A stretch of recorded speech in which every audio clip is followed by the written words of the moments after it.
If you find yourself constantly frustrated by single leg deadlifts, this video is for you.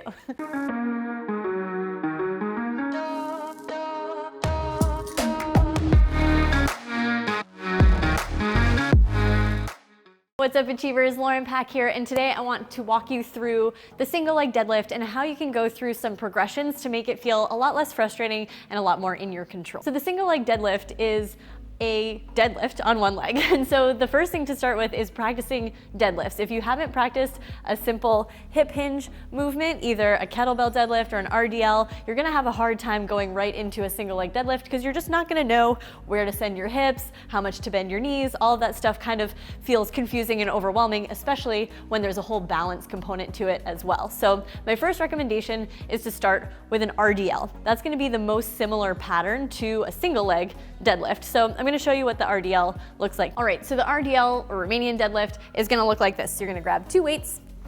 You're going to stand with your feet about hip width apart. So feet right underneath your hips, toes pointed straight forward, and have those weights out in front of you here. And what you're going to do is you want to soften your knees just slightly, and then it's all about hinging at your hips. So from here, you're thinking about sitting your hips back as much as you can without going so far that it makes your toes lift off the floor. With a single leg deadlift, it's really important to, or with all deadlifts, it's important to have your base of support on your midfoot. If you ever go too far back or too far forward, it's going to throw off your balance and it's going to be really hard to stabilize. So make sure you sit back just as far as you can while maintaining the weight on your midfoot, and those dumbbells should stay in really close to your body. So we end up about here. Your hips are a little bit higher, but they're really shooting back, and then push into the floor and stand tall. And this is really going to be, whoopsie, I just went too far back. This is really going to be the foundation of your single leg deadlift. So I highly recommend practicing the RDL and making sure that all these key points are in place. So the weight's on your midfoot, you're hinging your hips back, and your spine is staying long. So you can see that from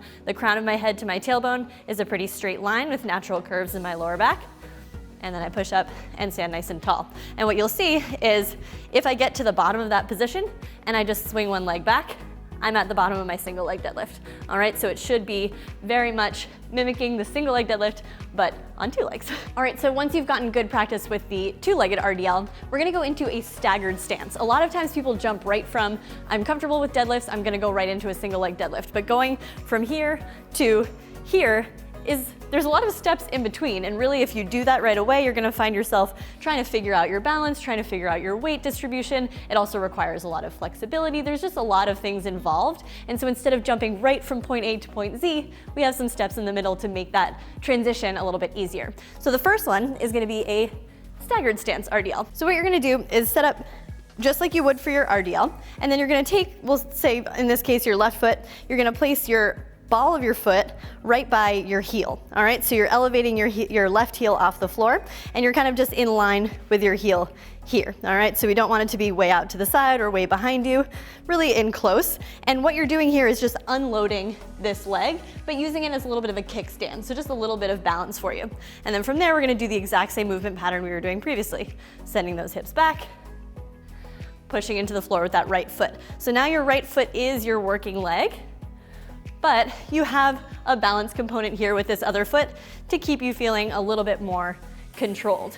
And now you're just kind of getting the sense of what it feels like to stay square with most of your balance on one foot. When you're here, it's very natural to stay square. When you take one foot partially out of the equation, it can feel like you want to rotate or open up.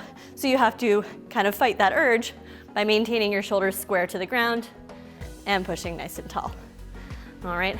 So that is your staggered stance. I'll show you from the front what that looks like. So you get set up in your RDL position, stagger that foot, little kickstand here, send those hips back, keep the weights in close, and stand up nice and tall. You can also have the weights outside of your legs. That's probably more what you're going to do for your single leg deadlift. So if you want to start transitioning to this position for the dumbbells, that works as well. All right, next we're going to incorporate some movement with that back leg, with that non-working leg. But instead of going right into the single leg deadlift where you kick the leg off the floor, we're going to keep it on the ground, but let it slide. So we're going to use a furniture slider. You can use a valve slide. If you're working on a wood floor, you can use a towel. A lot of different things you can use, but basically something that allows that foot to slide on the ground. All right, so once again, we get set up. Now we're probably transitioning to our hands being nice and parallel, all right outside of your legs.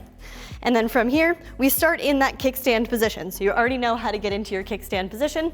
You're gonna soften your stance leg and send that back leg behind you, hinging your hips just like you were previously, pushing into the floor and standing up tall. All right, now the big thing here is that a lot of people tend to limit the amount that their torso goes forward. So people try to stay really upright and reach back, and it feels really awkward. It feels like you can't go very far. So don't forget to allow your torso to come forward, all right? That doesn't mean round your spine. Just allow that hinging motion to happen as you reach that back leg as far back as you can. You're gonna notice that my front leg, my knee doesn't go forward over my toes, all right? That's gonna be more of a quad dominant movement, whereas the deadlift is more of a hip dominant movement. So I basically keep a vertical shin in my front leg and send those hips back and stand up tall. All right, and then once you feel comfortable with that sliding single leg deadlift, we can get rid of that slide and start with our full single leg deadlift. So once again, we grab those weights, have them right by your sides. You're gonna start in that, you can even start in that kickstand position because you've gotten familiar with that start, and then you're gonna soften that stance leg, send your leg back behind you, keeping everything square, pushing and coming back up. So now you know your weight should be distributed on your midfoot, you're allowing your torso to come forward, your back leg is going straight back. So in the beginning, when we did the sliding one, it was staying a little bit lower. Now we're thinking about kicking your heel toward the wall behind you. So we want to make a straight line from the back of our head to our heel and then come up nice and tall. All right, so once you've actually gone through all of those progressions, that single leg deadlift feels a little less intimidating, and it also feels a little bit more accessible because you've actually gained a lot of balance and a lot of control from each of those progressions that we just talked about. All right, now even if you went through all of the progressions, sometimes we still get to the single leg deadlift and feel a little bit off or a little bit funny, and so I wanna share a couple tips and tricks for you once you get there to make them feel even better. So the first one is being active with your upper body. A lot of times we think about the single leg deadlift as a lower body exercise, so we kind of forget what's happening with our arms. We see a few different things happen. Sometimes we see kind of just this relaxed upper body. All right, so it's kind of like a rounded shoulder position, or we just see like really loose grip and just kind of forgetting that your arms are a part of the equation. But if you actually use your upper body to help you stabilize, it's gonna make the whole movement feel a lot better. So what I recommend is starting by setting your shoulders down and back, and then thinking about squeezing your armpits. All right, that's gonna help engage your lats, and it's just gonna keep everything nice and tight. And then from there, when you slide back, those weights don't go too far down and they stay nice and tight to your body. And it's gonna feel like your whole system is connected as opposed to being relaxed here and relying on your lower body to do all the stabilizing. All right, so shoulders down and back, squeeze your armpits, send those hips back. It's gonna feel a lot smoother. The next thing to think about is where your back foot is pointed, where your toes are pointed. So a lot of times we see this natural tendency to kind of open up and let the toes point out to the side, and that ultimately leads to your hips opening up and then your shoulders opening up and then kind of losing your balance this way. So what you can think about instead, and the Val slide, the sliding single leg deadlift really helps to ingrain this pattern anyway, but sometimes when we take that away, we lose some of the muscle memory. So thinking about pointing your toes down toward the floor the entire time. And when you're doing that, that's gonna keep your hips square, it'll keep your shoulders square, and it'll keep your weight over the center of your foot a lot more efficiently, and it'll feel a lot better. Now, if you find yourself tending to fall forward when you're doing these, so if you find that your weight is kind of shifting forward, your heel starts to lift up, don't forget about bending your stance leg. A lot of times when we go into that single leg deadlift, we forget that our basis of the single leg deadlift is this hinge position, which does have bent knees in order to help you sit back.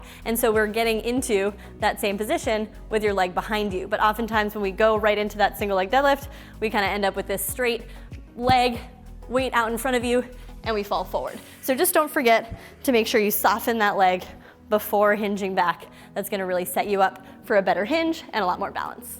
So that should help you a lot if you've been feeling frustrated with your single leg deadlifts. And don't forget that this is not an overnight fix, this is a process. So you can start with a couple weeks of doing RDLs and then a few weeks of doing the staggered stance move and then a few weeks of doing the Val slide, instead of feeling like you need to just go through the whole progression and then in one day and then get to single leg deadlifts and they'll feel great. This takes a little bit of time, it takes some practice, but if you actually follow this progression, once you get to the single leg deadlift, you should feel much more confident, much more stable, and they should be a lot more fun.